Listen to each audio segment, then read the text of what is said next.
Immigration और विदेशी bill 2025 पर पूर्णिया से निर्दलीय सांसद पप्पू यादव ने कहा, मैं इमिग्रेशन बिल के लिए सरकार का समर्थन करता हूं, लेकिन पिछले 10-12 सालों में क्या वे यह पता लगा पाए हैं कि हमारे देश में कितने प्रवासी हैं? वे केवल वोट बैंक के लिए रोहिंग्याओं की बात करते हैं। सरकार को उन लोगों को नागरिकता देनी चाहिए जो लंबे समय से यहाँ रह रहे हैं। हमें इमिग्रेशन को लेकर सख्त होना चाहिए। इस बिल पर विस्तृत से चर्चा होनी चाहिए और इसमें आवश्यक बदलाव किए जाने चाहिए।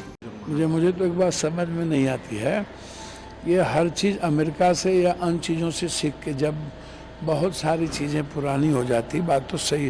देखिए, आप इमिग्रेशन वाला जो आप बिल लाना चाह रहे हैं, मैं एकदम सरकार के पक्ष में कोई भी, लेकिन आप हमें पहले यह बताओ, मैं आपसे यह जानना चाहता हूँ कि 12 साल 13 साल आपको हो गए, आप ये पता लगा पाए कि भारत के कितने लोग हमारे देश में किस किस कंट्री के हैं?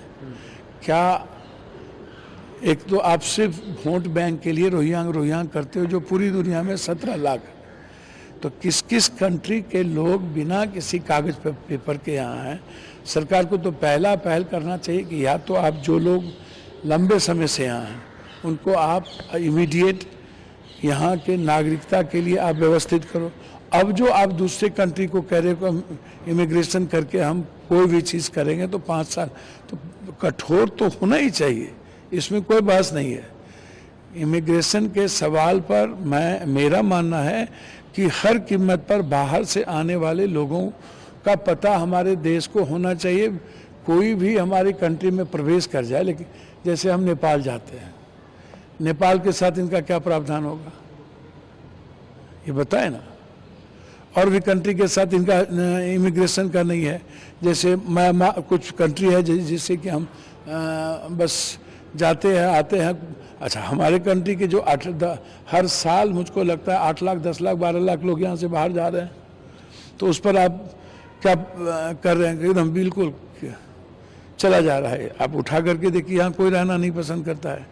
तो एक तो भारत को दूसरे लोगों को जो व्यापार के लिए है उसको आप क्या किस रूप से यहाँ पर लाएंगे, उसको किस रूप से आप रास्ता देंगे? तो इमिग्रेशन तो किसी भी देश के लिए इम्पोर्टेंट है, और मैं समझता हूँ कि निश्चित रूप से इसको व्यापक रूप से चर्चा करके इस बिल को कि इसका और क्या प्रावधान हो सकता है, हमारे कंट्री के लिए भी रास्ता क्या बाहर जाने का हो सकता है, क्या हमारे लोग बाहर जाके कैसे अच्छा बिजनेस कर सकें, और बाहर के लोग हमारे यहाँ आकर के किस तरीके से हमारे कंट्री को डेवलप करने में जो उनकी भूमिका, उसके लिए हमारा क्या प्रावधान होगा, या जो लोग आ रहे हैं कहीं से बचने के लिए उसके लिए क्या प्रावधान। तो इमिग्रेशन का भी कई व्यापक चर्चा के बाद ही कोई चीज़ हो तो ज़्यादा अच्छा है।